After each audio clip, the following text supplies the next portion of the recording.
رزق حلال کے لیے جائز پیشہ اختیار کرنے کی کیا فضیلت ہے؟ حضرت سیدنا ابو ہریرہ رضی اللہ تعالیٰ عنہ سے مروی ہے کہ حضور نبی پاک صلی اللہ تعالیٰ علیہ وسلم نے ارشاد فرمایا، تم میں سے کوئی اپنی پیٹھ پر لکڑیوں کا گٹھا لاد کر لائے تو یہ اس سے بہتر ہے کہ وہ کسی سے سوال کرے، پھر کوئی اسے دے یا کوئی منع کر دے۔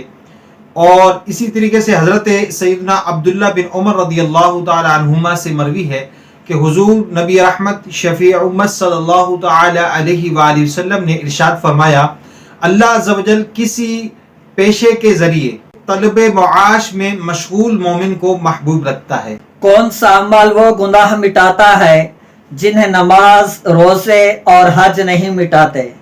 حضور تاجدار ختم نبوت صلی اللہ تعالی علیہ وآلہ وسلم نے ارشاد فرمایا، بہت سے گناہ ایسے ہیں جنہیں نماز مٹاتی ہے، روزہ اور نہ ہی حج اور عمرے مٹاتے ہیں۔ صحابہ کرام رضی اللہ تعالی عنہ نے عرض کی، یا رسول اللہ صلی اللہ علیہ وسلم، پھر کون سی چیز گناہوں کو مٹاتی ہے؟ تو ارشاد فرمایا، تلاش رزق میں غم زدہ ہونا۔ بیچتے وقت وزن پورا کرنے کا شرعی حکم اور صحیح ناپ تول کے فوائد بتائیے۔ دیتے وقت ناپ تول پورا کرنا فرض ہے، بلکہ کچھ زیادہ تول دینا یعنی بڑھا کر دینا مستحب ہے۔ اللہ عز و جل نے خود اس کی فضیلت بیان فرمائی کہ یہ بہتر ہے اور اس کا انجام اچھا ہے۔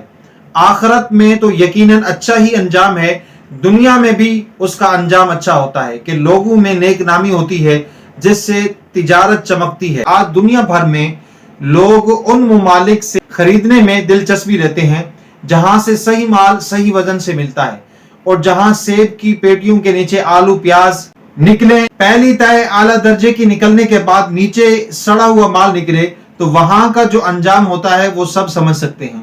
عیب ظاہر کیے بغیر شے کو فروخت کر دینے پر کیا وعید آئی ہے؟ حضور نبی کریم صلی اللہ تعالی علیہ وآلہ وسلم نے ارشاد فرمایا، جس نے عیب بیان کیے بغیر عیب دار چیز فروخت کی، وہ اللہ تعالیٰ کی ناراضگی میں رہے گا اور فرشتے اس پر لعنت کرتے رہیں گے۔ ایک اور حدیث پاک میں ہے کہ حضور صلی اللہ علیہ وسلم غلہ کے ایک ڈھیر کے پاس سے گزرے تو اپنا ہاتھ مبارک اس میں ڈال دیا، آپ کی انگلیوں نے اس میں تری پائی تو ارشاد فرمایا، اے غلے والے یہ کیا ہے؟ اس نے عرض کی، یا رسول اللہ صلی اللہ علیہ وسلم، اس پر بارش پڑ گئی تھی۔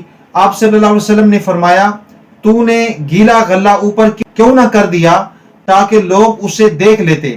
پھر آپ صلی اللہ علیہ وسلم نے ارشاد فرمایا، جس نے دھوکہ دیا وہ ہم میں سے نہیں۔ بھیک مانگنا اور بھکاریوں کو دینا کیسا ہے؟ اعلیٰ حضرت امام اہل سنت مولانا شاہ احمد رضا خان علیہ رحمت الرحمن ارشاد فرماتے ہیں، گدائی یعنی کہ بھیک مانگنا تین قسم ہے۔ ایک غنی مالدار، جیسے اکثر جوگی اور سادھو بچے، انہیں سوال کرنا حرام اور انہیں دینا بھی حرام، اور ان کو دینے سے زکوٰۃ ادا نہیں ہو سکتی۔ اور دوسرے وہ کہ واقعی میں فقیر ہیں، قدر نصاب کے مالک نہیں، مگر قوی اور تندرست کمانے پر قادر ہیں، اور سوال کسی ایسی ضرورت کے لیے نہیں جو ان کے کسب اور کمائی سے باہر ہو، کوئی مزدوری نہیں کی جاتی، مفت کھانا کھانے کے عادی ہیں اور اس کے لیے بھیک مانگتے پھرتے ہیں۔ انہیں سوال کرنا حرام، اور جو کچھ انہیں اس سے ملے وہ ان کے حق میں خبیث۔ انہیں بھیک دینا منع ہے کہ گناہ پر مدد ہے، لوگ اگر نہ دیں تو مجبور ہو کچھ محنت مزدوری کریں، مگر ان کو دینے سے زکوٰۃ ادا ہو جائے گی جبکہ اور کوئی شرعی رکاوٹ نہ ہو۔ تیسرے نمبر پر وہ عاجز، ناتواں یعنی بے بس اور کمزور کہ نہ مال رکھتے ہیں، نہ کسب پر قدرت، یا جتنے کی حاجت ہے اتنا کمانے پر بھی قادر نہیں۔